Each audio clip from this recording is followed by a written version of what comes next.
श्रावस्ती नगर में कृषा गौतमी नाम की एक कन्या रहती थी। गौतमी उसका असली नाम था।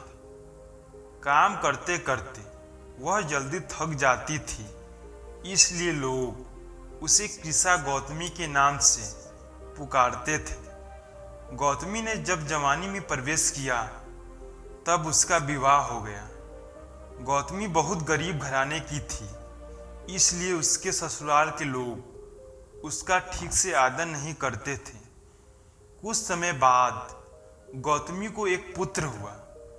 अब घर में उसका आदर होने लगा, लेकिन भाग्य में कुछ दूसरा ही था। गौतमी का शिशु जब कुछ बड़ा हुआ और इधर उधर खेलने लायक हुआ तो विधाता ने उसे उठा लिया।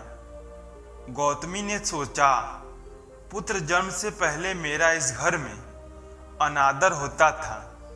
पुत्र जन्म के बाद लोग मेरा आदर करने लगे, लेकिन अब ये लोग मेरे प्रिय शिशु को न जाने कहाँ छोड़ देंगे।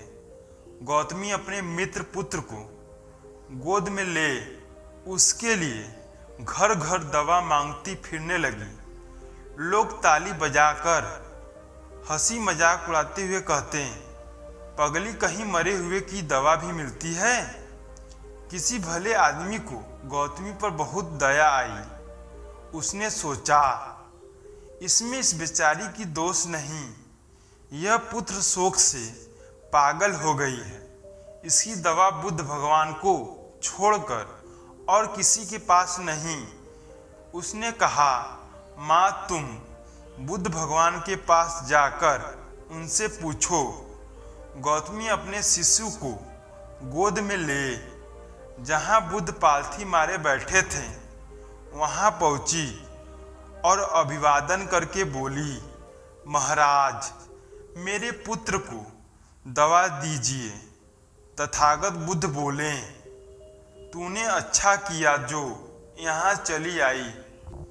देख तुम इस नगर में से जिस घर में किसी की मौत न हुई हो, सरसों के दाने मांग ला, फिर मैं तुझे दवा दूंगा।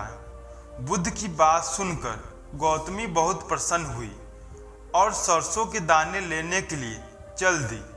पहले घर में जाकर उसने निवेदन किया, देखिए बुद्ध भगवान ने मुझे आप लोगों के घर से सरसों मांगकर लाने को कहा है। आप लोग सरसों देने की कृपा करें। गौतमी की यह शब्द सुनकर एक आदमी झट से घर में से सरसों के दाने ले आया और गौतमी को देने लगा। गौतमी ने पूछा, पहले यह बताइए कि किसी की मौत तो नहीं हुई है। यह सुनकर घर के लोग आश्चर्य से कहने लगे, गौतमी यह तू क्या कह रही हो? यहाँ कितने आदमी मर चुके हैं, इसका कोई हिसाब नहीं है। गौतमी बोली, तो मैं आपके घर से सरसों ना लूंगी। गौतमी दूसरे घर गई, सब जगह उसे वही जवाब मिला। उसने समझा शायद सारे नगर में यही बात हो। उसे एकदम से ध्यान आया कि बुद्ध भगवान ने शायद जानबूझकर ही मुझे सरसों मांगने के लिए भेजा है। वह शीघ्र ही उसने अपने पुत्र को हाथ में लेकर बोला, प्रिय पुत्र, मैंने समझा था शायद तुम ही अकेले मरने के लिए पैदा हुए हो, लेकिन अब मुझे मालूम हुआ कि मौत सबके लिए है। जो पैदा हुआ है उसे एक न एक दिन अवश्य मरना है। इतना कहकर अपने पुत्र को शमशान में रख वहां से लौट आई। लौटकर गौतम बुद्ध के पास गई। बुद्ध ने पूछा, गौतमी सरसों के दाने मिल गए?